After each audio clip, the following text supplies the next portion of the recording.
Matt James's season of The Bachelor is finally here, and we're breaking down what Bachelor Nation thought of night one. Hey guys, welcome back to another Shared News from Home. We are so excited to finally be talking about Matt James. But before we get into it, if you're new here, be sure to subscribe to our channel and ring the bell so you don't miss out on any future videos.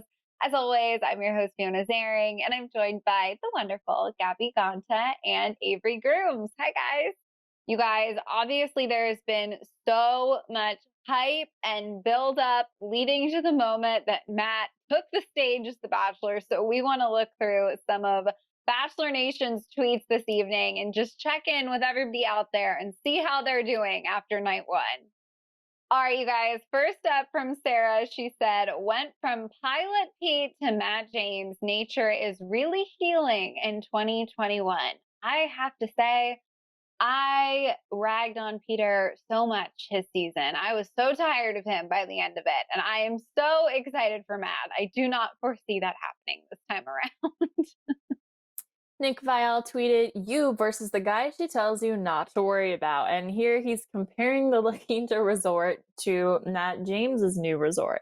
So very true, big difference here. I think it's quite the glow up, but like we've said, they got the bubble situation down and they can expand a little bit. And maybe there was just a little bit of more of a budget for this season than the previous one as well. All right. Sheila said, Yosef watching Katie step out of the limo with a vibrator. Yep, that's it. I don't know what else to say. He would hate that so much. I'm sure he's somewhere like swearing off this franchise. He's embarrassed to be associated with it, I'm sure. Lauren Zima tweeted, "I think, correct me if I'm wrong, Abigail is the first deaf contestant in The Bachelor history, and I love how open she is about explaining how she learned to handle it and bring it up with dating. Plus, she has such a positive outlook. Love her so far." This is quite the novel from Lauren on Twitter. I couldn't agree more. She is such a standout contestant, and hopefully she paves the way for more contestants like her to come out and just be so positive and inspiring. Totally agree with you.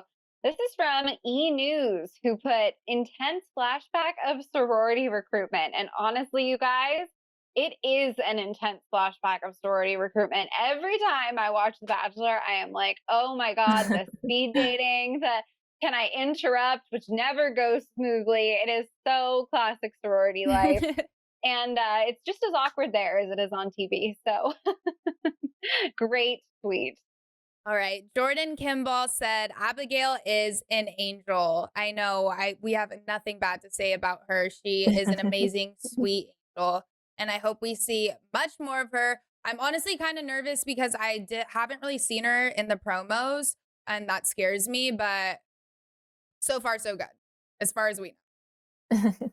Kaylin Bristow said, "I hope this tweet ages well, but I think the vibrator girl goes far, if not becomes the next Bachelorette." That's a bold statement because Katie has been a little crazy on the first night, and it looks like things get hot between her and some of the other girls in the future promos. So maybe she becomes the fan favorite and maybe she'll become the Bachelorette. But I think Caitlin's just putting that out there just in case so she can go back and say, see, I predicted this. So we'll have to wait and see on that.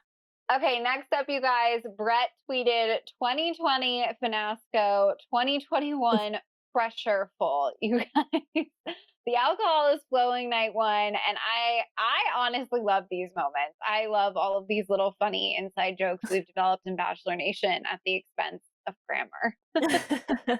Greta tweeted, "Just waiting for Tyler C to pop in." Oh, I am also waiting for this. I love Tyler Cameron. He's so fun. And I'm sure we'll see some cameo of him this season. I'm sure they brought him in to help Matt during a low moment. So looking forward to that. All right. Leanne said, okay, Matt's actually a nice guy, but these girls are wild. It's going to be a dramatic season for sure. For sure. But we love the crazy. So I'm ready for a wild season. All right, next up, you guys, Jenny tweeted, Victoria is so freaking annoying. I have to say, I am nervous for Victoria this season. She's going to be a whole lot of energy, but I'm also excited. I think she's going to be a blast. Demi Burnett tweeted, "Congrats, Victoria, you got the producer drama rose." Demi herself would know because she's been on multiple seasons of the Bachelor franchise. She's basically a drama queen herself, so seems like she knows them when she sees one. Lisa has a very relatable take here. She says, I'd want to hang out with the girls who are talking about food. Don't we all? I feel like that's just such an Same. easy thing to bond over. I love it. This user tweeted, "Not Heather coming back. That's like hella random." That's true. It is kind of random. Colton's season was a bit of a while ago, but I think once we hear Heather's story about how her and Matt connect or how they've known each other from the past, I think it'll make a little bit more sense and not be so random. All right. This one says the women are beautiful, the dresses are beautiful, the personalities are coming out. Yes, there are so many beautiful women. I can't wait to see way many more personalities. We already can tell that there are a lot of personalities going on this season, and I'm just looking forward to seeing them all unfold, good or bad. Dana tweeted, market yourself to Matt. Really, idiot? That was one of Victoria's hot takes of the evening. I believe that was her advice to someone who's in like advertising or marketing or whatever it was. She had an interesting, this was like a theme throughout the evening, like her kind of aggressively encouraging other girls to go after him, even though that's sort of counterintuitive because didn't she want him? She's a character, you guys. I'm along for the ride. I don't think this will be the last strange take we get from her. Megan tweeted, "Kit has got to be the villain. She looks like the Queen's Gambit girl." That is so true. That's So what many she people were so many people were comparing her to that girl in the show because that show's been so popular recently. So, and it's such like a unique look, like really porcelain skin, like really blonde hair. So that's pretty funny. But Kit's gonna be her own person in this Bachelor show now. This one says, wow, she was really ahead of the curve setting this up in a pre hashtag Queen's Gambit world. Funny, that was just Another one. said. I know, it's very fitting since that show just came out. I feel like suddenly chess is more widely acknowledged or talked about. I feel like it was only a select group, but even after watching that, I was a little more interested in chess. Imagine if Kit was the one that did this part of the date, then people would be going crazy. I know. It'd be Literally perfect. the same way. A user named Uncool Ladies tweeted, Abigail with the kiss. Go girl. She seems really authentic and sweet. I think it's safe to say that Abigail really won people over night one. I think she's got a lot of fans out there. You're making me nervous mentioning she's not shown a lot in the teaser because I hadn't noticed that. I hope she goes far. But maybe they're just keeping all of her moments of surprise. Plan on that. Ainsley tweeted, "Alicia deserved to stay. Can we say next Bachelorette? I think he made a mistake there." Yes, so this was the ballerina who we were all talking about, the fact that she was so impressive and sweet, and we wish that she would have stayed past night one because we really got to know her pretty well this first night. Victoria makes a valid point. If no one wants to spend time, she might as well. I know, like we said, she was encouraging everyone else to go spend time with him, but she also was the only person who talked to him twice, so she's taking her own advice. All right, you guys. And last but not least, this user tweeted, the producers after making Matt keep Victoria.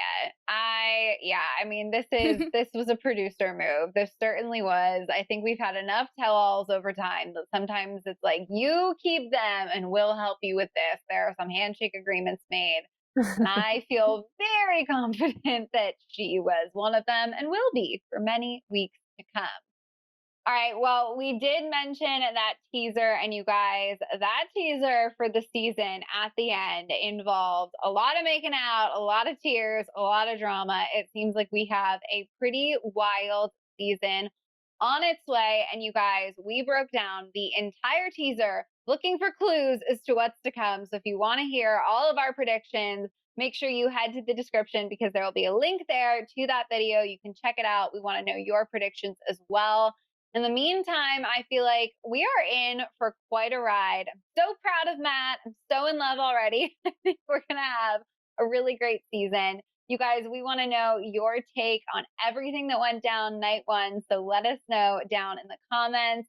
And if you haven't already, be sure to subscribe to our channel and ring the bell because we will, of course, be covering all things Matt all season long.